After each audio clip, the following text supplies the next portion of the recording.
The Peloponnesian War, 431 to 404 BCE, was a protracted and devastating conflict between Athens and Sparta, two of the most powerful city-states in ancient Greece. Yet, beyond the high-profile battles and diplomatic maneuvering, the war unleashed a darker force upon the Greek world's civil strife. As the war dragged on, internal conflicts within city-states, known as stasis, escalated, causing bitter factionalism, violence, and social breakdown. The war's impact on Greek society was profound, not only in terms of military losses but in how it fueled civil wars, class struggles, and political instability within the very cities it engulfed. The tyranny of war, both external and internal, tore apart the fabric of Greek society. This story explores how civil strife played a significant role during the Peloponnesian War, examining the ideological divides, brutal power struggles, and the unraveling of Greek city-states caught between competing interests and allegiances. 1.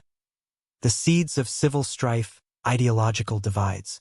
Even before the outbreak of the Peloponnesian War, Greek city-states were often deeply divided along political and social lines. The sharpest ideological divide was between oligarchy and democracy, systems of government that embodied radically different visions of power and authority. Athens was the leading champion of democracy, a system in which power was placed in the hands of the citizens, albeit only free male citizens, who could participate directly in government. Athens' democratic system was a source of pride, and its leaders, especially during the early stages of the war, emphasized its superiority over oligarchy. Sparta, on the other hand, represented oligarchy, a system where power was concentrated in the hands of a few elite rulers. The Spartan oligarchy was supported by a rigid social hierarchy, with a militarized ruling class and a vast population of subjugated peoples known as helots. The ideological struggle between democracy and oligarchy was not confined to Athens and Sparta but played out across the entire Greek world. Many city-states were split between pro-democratic and pro-oligarchic factions, and the Peloponnesian War acted as a catalyst for these internal conflicts to erupt into full-scale civil wars. 2. The Corcyraean Civil War, 427 BCE, a tragic example of stasis. One of the earliest and most brutal examples of stasis during the Peloponnesian War occurred in Corcyra, modern-day Corfu, in 427 BCE. The civil war in Corcyra vividly illustrates how the broader conflict between Athens and Sparta ignited internal factionalism and led to horrific violence.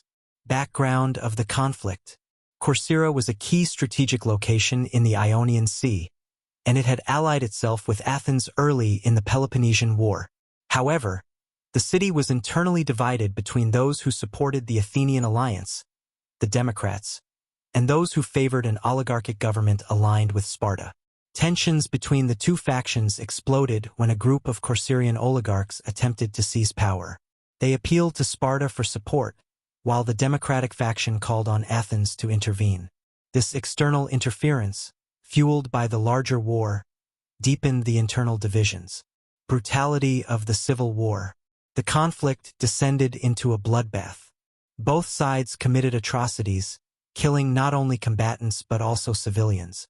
Families were torn apart as neighbors and relatives turned against each other, driven by ideological loyalties or personal vendettas.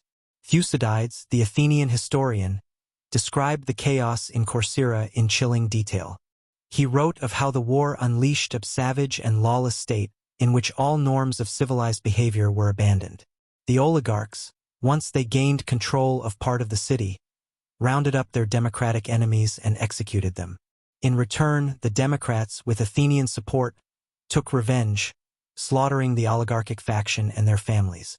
Thucydides' description of the civil strife in Corcyra underscores how stasis could lead to a complete breakdown of society. In the confusion, the meaning of words had no fixed relation to things. Reckless audacity came to be considered the courage of a loyal supporter. Prudent hesitation, cowardice. Moderation was held to be a cloak for unmanliness. The Corcyraean Civil War serves as a powerful example of how the Peloponnesian War exacerbated internal divisions, leading to destructive civil strife that left cities weakened, divided, and deeply scarred. 3. The influence of external powers on internal conflicts. A key factor in the spread of civil strife during the Peloponnesian War was the intervention of external powers. Both Athens and Sparta actively sought to influence the internal politics of other Greek city-states to gain allies and undermine their enemies. This practice of external meddling often worsened pre-existing divisions within city-states, fueling civil wars and making them more intense and violent. Athenian support for democracy. As the self-proclaimed defender of democracy, Athens regularly supported democratic factions in other city-states, sometimes through diplomacy and other times by force. This was part of Athens' strategy to maintain and expand its Delian League empire. However, this practice often had unintended consequences, leading to civil wars in which democratic forces struggled against oligarchic factions.